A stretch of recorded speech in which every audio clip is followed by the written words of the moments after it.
بسم اللہ الرحمن الرحیم نحمدہ ونصلی ونسلم علی رسولہ الکریم وعلی آلہ وصحبہ اجمعین۔ مخدوم و مکرم حضرت مولانا زاہد الراجحی صاحب دامت برکاتہم،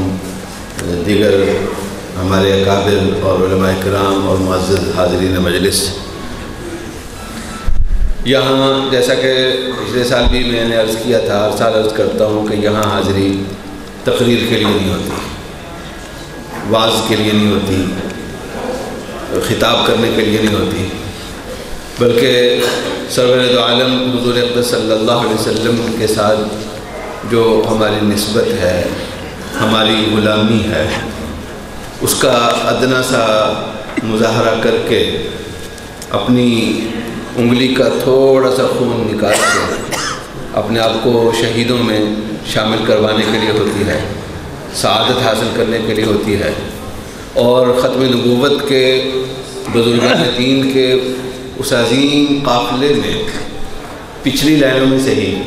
اس میں شرکت کے لیے ہوتی ہے، جنہوں نے انتہائی مشکل وقت میں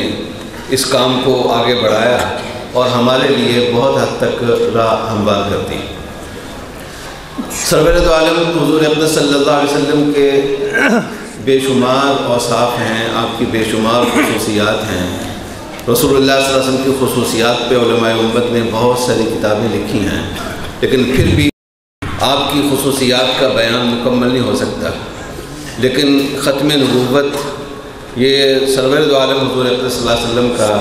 ایک ایسا وصف ہے جو صرف رسول اللہ صلی اللہ علیہ وسلم کے تمام اوصاف کا ہی نہیں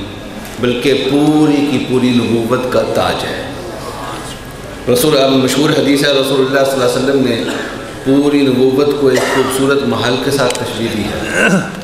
اس محل کی خوبصورتی کی جو تکمیل ہوئی ہے، رسول اللہ صلی اللہ علیہ وسلم نے فرمایا کہ جس اینٹ سے اس کی تکمیل ہوئی ہے خوبصورتی کی، حسن و جمال کی، وہ اینٹ میں ہوں۔ اور ہم جانتے ہیں کہ رسول اللہ صلی اللہ علیہ وسلم کی محبت صرف جزو ایمان نہیں ہے، اساس ایمان ہے۔ ماشاءاللہ، بے شک صرف جزو ایمان نہیں، اساس ایمان ہے۔ رسول اللہ صلی اللہ علیہ وسلم نے فرمایا کہ اس کے بغیر ایمان تمہارا بن نہیں سکتا، تمہارے ایمان کی کوئی حیثیت ہی نہیں ہے۔ رسول اللہ صلی اللہ علیہ وسلم کی ذات سے محبت، آپ کے اوصاف سے محبت۔ ختم نبوت چونکہ رسول اللہ صلی اللہ علیہ وسلم کے تمام اوصاف کا تاج ہے، اس لیے ختم نبوت کے ساتھ محبت، ختم نبوت کے ساتھ لگن،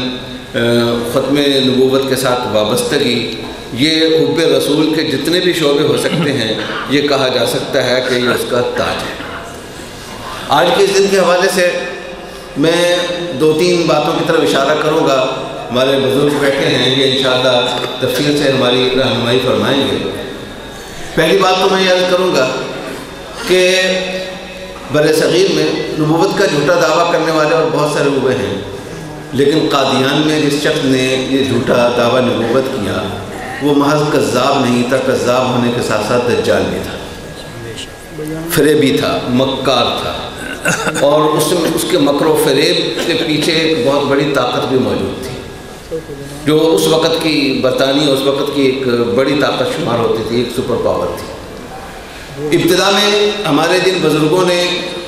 اس میدان کو سنبھالا، اس زمانے کے حالات میں اور آج کے حالات میں زمین و آسمان کا فرق ہے۔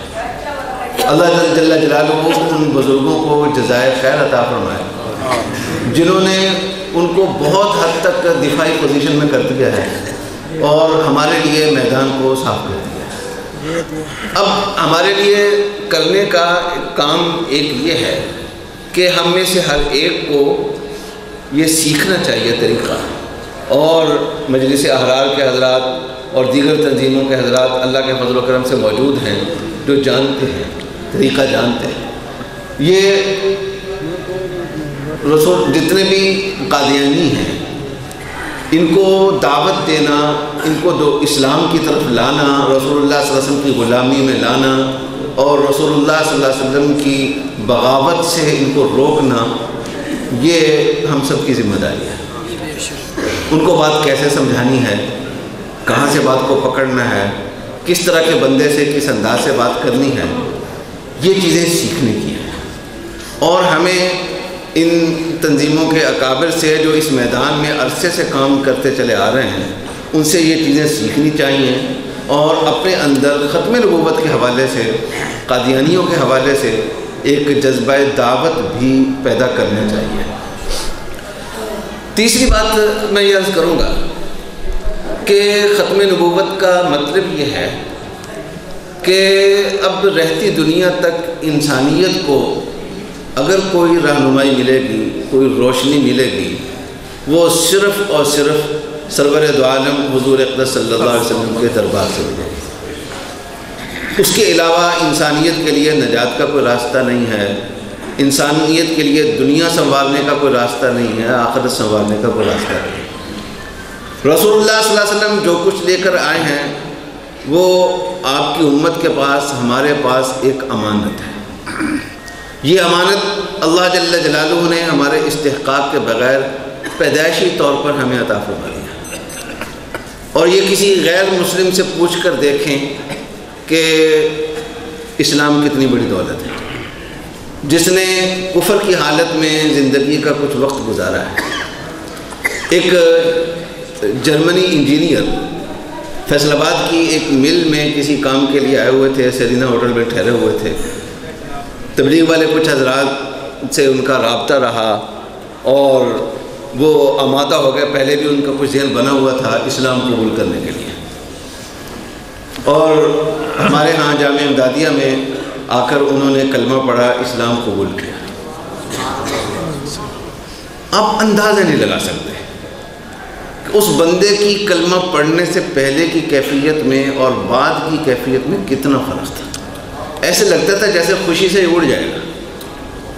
اس لیے کہ اسلام قبول کرنے سے پہلے جو